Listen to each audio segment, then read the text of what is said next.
مولانا طارق جمیل foundation, انسانیت کی محبت دلوں میں سموئے۔ اس رمضان المبارک ایم ٹی جے فاؤنڈیشن پھر سے چاہتی ہے آپ کا بھرپور ساتھ، کیونکہ تعلیم سے دور، اپنی چھت سے محروم، صحت کے مسائل سے دوچار اور سیلاب اور زلزلوں کی تباہ کاریوں کا شکار لاکھوں افراد کی زندگی آپ کی زکوٰۃ سے بدل سکتی ہے۔ اپنی زکوٰۃ، صدقات اور عطیات ایم ٹی جے فاؤنڈیشن کو دیں۔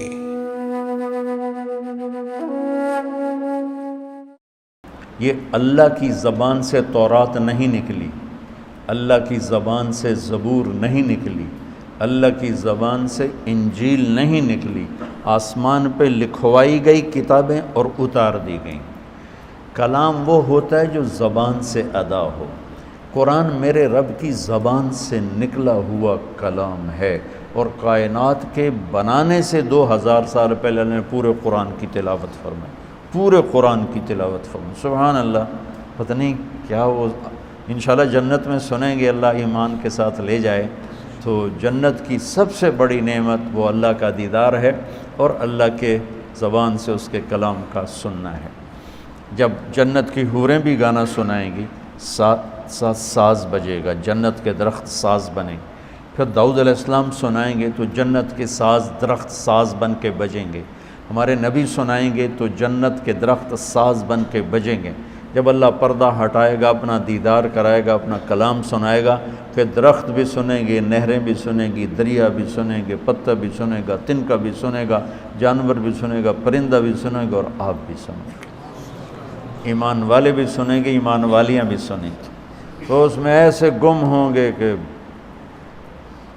انہیں جنت کی یاد ہی بھول جائے گی۔ تو تورات زبان سے نہیں نکلی، انجیل زبان سے نہیں، زبور زبان سے نہیں، لکھوائی گئی، اس سے تو تبدیل ہو گئی اور وہ مٹ گئی۔ اگر وہ اللہ کی زبان سے نکلی ہوتی تو کبھی اللہ کے کلام کو بدلا نہیں جا سکتا۔ اللہ کی ہر صفت ناقابل تبدیل ہے، اللہ کی ہر صفت ناقابل تبدیل ہے، اللہ کی ہر صفت تغیر تبدل سے پاک ہے۔ قرآن چونکہ اللہ کی زبان سے نکلا ہوا کلام ہے، اسے بدلنے کی لاکھوں کروڑوں کوششیں کی گئیں، کوئی کامیاب نہیں، کوئی ایک کوشش کامیاب نہیں کہ یہ میرے رب کا کلام ہے، علی قلبک، میرے نبی کے دل پر اترا ہے۔ آخری سوال، کیوں آیا ہے؟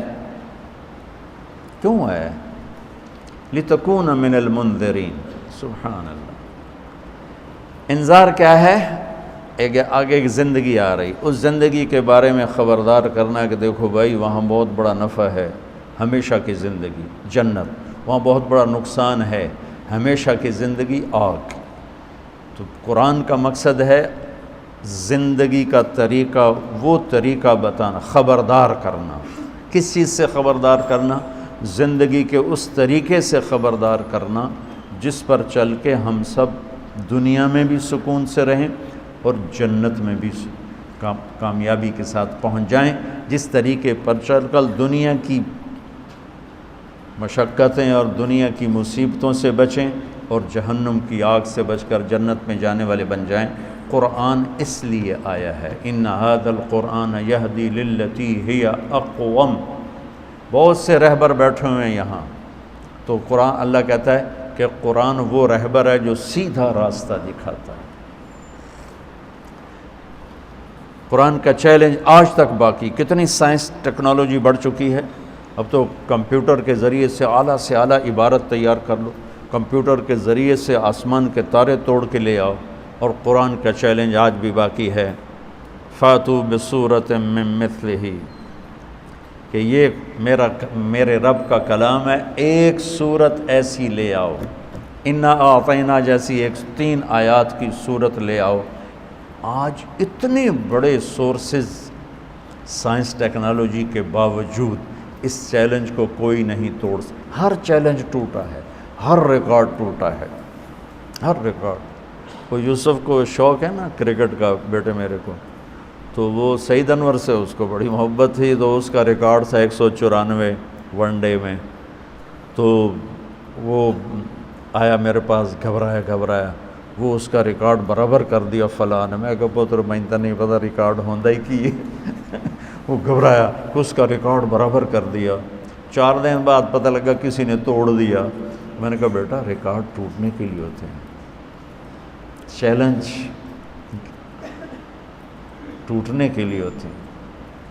ایک چیلنج باقی ہے جو آج تک اسے کوئی چیلنج کر نہیں سکا, اور آج تک یہ تو بہت لکھا ہوا ہے کہ قرآن غلط ہے, یہ نبی کا کلام نہیں, یہ اللہ کا کلام نہیں ہے, غیر مسلموں نے لکھا ہے, یہ محمد کا اپنا کلام ہے. میں نے بہت پہلے 98 میں ایک کتاب پڑھی, الی من هو دونہ, ان کے نام جو ہم سے نیچے ہیں, ان کے نام جو ہم سے نیچے ہیں. ایک نصرانی عربی نے وہ کتاب لکھی تھی, تو اس میں قرآن پہ قرآن یہ ہے, قرآن یہ ہے, قرآن یہ ہے, لیکن اس جیسا لا کے دکھا دو یہ آج تک کوئی نہیں کر سکا.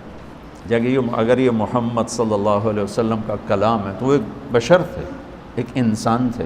تو آج تمہارے پاس کمپیوٹر کے اتنے بڑی ٹیکنالوجی ہے کہ تم کیا سے کیا تارے توڑ کے دکھا رہے ہو. تو قرآن کے لیے ایک کے بار ایک سطر لے آؤ, ایک سطر. تو یہ قرآن کا چیلنج آج تک باقی ہے, اسے کوئی اسے نہیں توڑ سکا.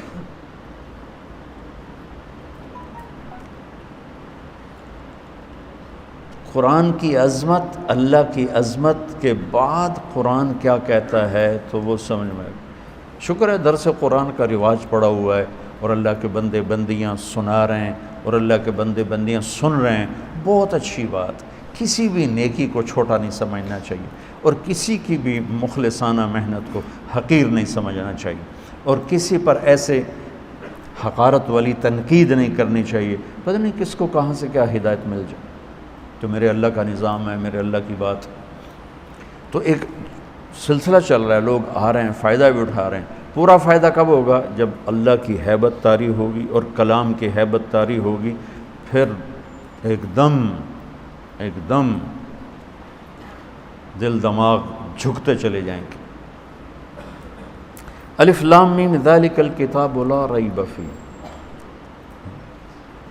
یہ لا ریب فیہ بھی چیلنج ہے, آج تک اسے کوئی نہیں توڑ سکا کہ اس کتاب میں جو کچھ ہے اس کو چیلنج نہیں کیا جا سکتا. میرے بیان کو, میری کتاب کو, میری تصنیف کو میں خود ہی چیلنج کر دیتا ہوں. نہیں, جو میں نے پہلے لکھا تھا وہ غلط ہے, اب صحیح یہ ہے. جو میں نے پہلے کہا تھا وہ غلط ہے, اب صحیح ہے. میں خود اپنی بات کو توڑ دیتا ہوں. تو اوروں کو تو زیادہ طاقت ہے میری بات کو, میری کتاب کو توڑنے کی. لیکن قرآن کا چیلنج ہے لا ریب فیہ, آؤ اسے توڑ کے دکھاؤ, اس میں سے کوئی کچی بات نکال کے دکھاؤ. اور ریب کا ترجمہ کیا ہے؟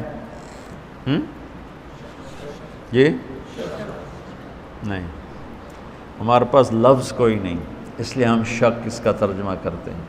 شک تو خود عربی کا لفظ, بل ہم فی شک منہا بل ہم منہا عمون.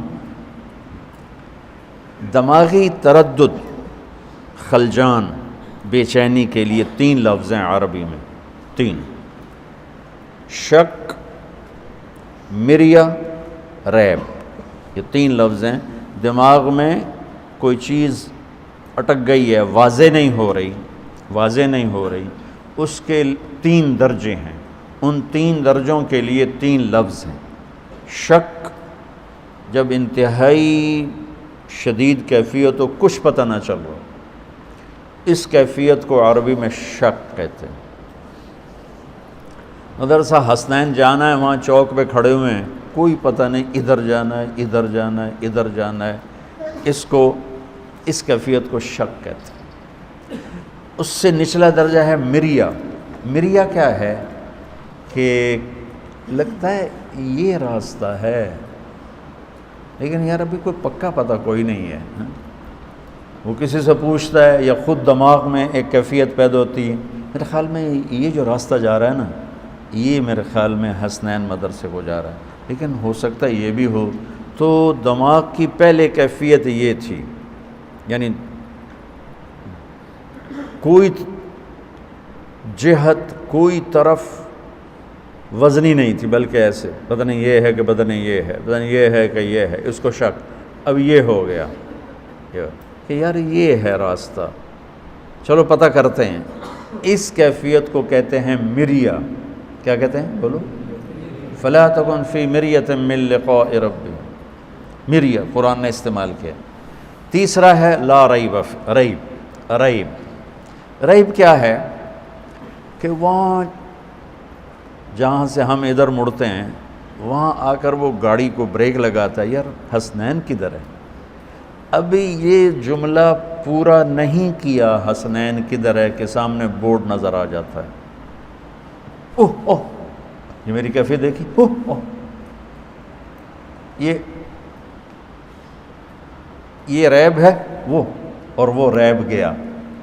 ایک لمحے کے لیے جو شک پیدا ہوتا ہے، ایک لمحے کے لیے جو تردد پیدا ہوتا ہے، ایک لمحے کے لیے جو اوپر نیچے ذہن جاتا ہے اور فوراً ہی ٹھیک ہو جاتا ہے، فوراً کدھر ہے، ہاں وہ بورڈ نظر آ گیا، بورڈ نظر آ گیا۔ اس ادنا سے وقت میں خفیف سی شک کی کیفیت کو عربی میں ریب کہتے ہیں۔ کیا کہتے ہیں بولو؟ تو اب شک اس کا ترجمہ کیسے ہو سکتا ہے؟ لیکن اتنی لمبی تفصیل اردو میں کریں تو وقت تک ایک ہی لفظ پورا صفحہ لے جائے گا۔ تو یہ میں تمہیں قرآن کا حسن بتا رہا ہوں کہ میرا رب کہہ رہا ہے بے وقوفو، اس کتاب میں تو ریب بھی نہیں ہے، تو شک کہاں سے ڈھونڈتے ہو؟ ایک لمحے کا ہوتا ہے، ایک لمحے، یہ یا وہ، یہ ادھر جانا ہے ادھر جانا ہے، یار پتہ نہیں، میرے خیال میں ادھر جانا ہے پر پکا پتہ نہیں، ادھر جانا ہے ادھر جانا، وہ ادھر ہی جانا ہے، ادھر ہی جانا ہے۔ وہ اس ایک لمحے کے ہزارویں حصے کے کیفیت کو ریب کہتے ہیں۔ تو میرا رب لا ریب فیہ، سود حرام ہے لا ریب فیہ، شرک حرام ہے لا ریب فیہ، کفر ہلاکت ہے لا ریب فیہ، جھوٹے پہ لعنت ہے لا ریب فیہ، ظالم پر لعنت ہے لا ریب فیہ، زنا حرام ہے لا ریب فیہ، شراب حرام ہے لا ریب فیہ، نماز فرض ہے لا ریب فیہ، جنت موجود ہے لا ریب فیہ، جہنم موجود ہے لا ریب فیہ، زمین آسمان کا ایک ہی بنانے والا ہے لا ریب فیہ، محمد مصطفیٰ ان کے آخری رسول ہیں، ان کے بعد کوئی رسول نہیں، لا ریب فیہ، زمین آسمان کا خالق اللہ ہے لا ریب فیہ،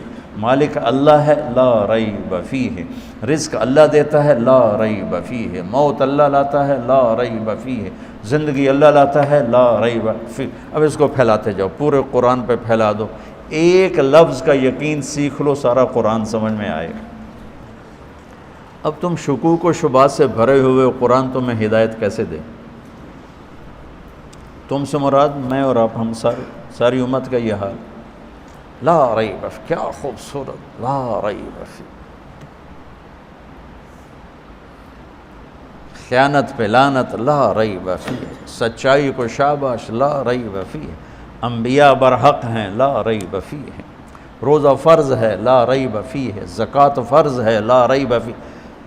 ارے اگر پاکستان کے مالدار زکوٰۃ دیں تو اللہ کی قسم پورے پاکستان میں ایک غریب بھوکا نہیں سو سکتا۔ صرف فیصل آباد کے تاجر زکوٰۃ دینا شروع کر دیں تو پورے پنجاب میں کوئی بھوکا نہیں سوئے گا، اتنا مال ہے لوگوں کے پاس۔ لیکن قرآن نہیں جانتے، لا ریب فیہ، مال کی محبت نے پاگل کر دیا، دیوانہ کر دیا، اندھے ہو گئے۔ نہ کسی غریب کے آنسو نظر آتے ہیں، نہ کسی بڑھیا کی آہ سنائی دیتی ہے، نہ کسی کے چہرے کے غم کو پڑھ سکتے ہیں، نہ کسی کی فریاد ان کے دلوں کو پگھلا سکتی ہے، بلکہ اشد و قسوہ، وہ پتھر سے بھی زیادہ سخت ہیں کہ مال کی حرص و ہوس نے انہیں انسانیت سے نکال کر جانور بنا دیا۔ دو ٹانگ پہ چلنے والا، بولنے والا ایک جانور ہے۔ جانور کو کیا پتہ رحم کیا ہوتا ہے، سخاوت کیا ہوتی ہے، ہمدردی کیا ہوتی ہے۔ شکر ہے اللہ کے نیک بندوں سے دنیا بھری ہوئی ہے، یہ مدارس چل رہے ہیں، یتیم خانے چل رہے ہیں، اللہ کا فضل ہے، لیکن وہ بہت تھوڑے لوگ ہیں۔ اگر سارے مالدار سخی ہوں، اور سخاوت کا ادنا درجہ زکوٰۃ ہے، زکوٰۃ دیتے ہوں تو کوئی غریب نہیں۔ اللہ نے زکوٰۃ فرض کی ہے تو زکوٰۃ نکالو۔ اب تو اتنے حالات ہیں کہ متوسط طبقہ بھی زکوٰۃ کا مستحق ہے، اپنے زکوٰۃ سے بڑھ کے نکالو، چونکہ زکوٰۃ دینے والا بخیلوں سے تو نکل جاتا ہے، لیکن سخیوں میں داخلہ اس سے اوپر کرے گا تو ہوتا ہے۔ 2,500 دے دیا نا 1,00,000 میں سے، تو اب آپ پہ بخیل کا لیبل نہیں لگے گا، لیکن سخی کا بھی نہیں لگے گا، اوپر چوانی خرچ کر دو تو ایک سٹیپ آپ آ جائیں گے۔ سخی بن کے زندگی گزارو، لوگوں پہ خرچ کرنے کا مزہ بہت ہے، جوڑنے کے مزے سے زیادہ لگانے کا مزہ ہے۔ تو رمضان آ رہا ہے، خرچ کریں، زکوٰۃ سے بڑھ کر دیں، انتہائی ضرورت مند ہیں ہمارے لوگ۔ ابھی تو وہ جو سیلاب سے جو گھر گرے تھے ابھی تو وہ ہی نہیں بنے، کتنے ہزاروں لوگ بے گھر بیٹھے ہوئے ہیں۔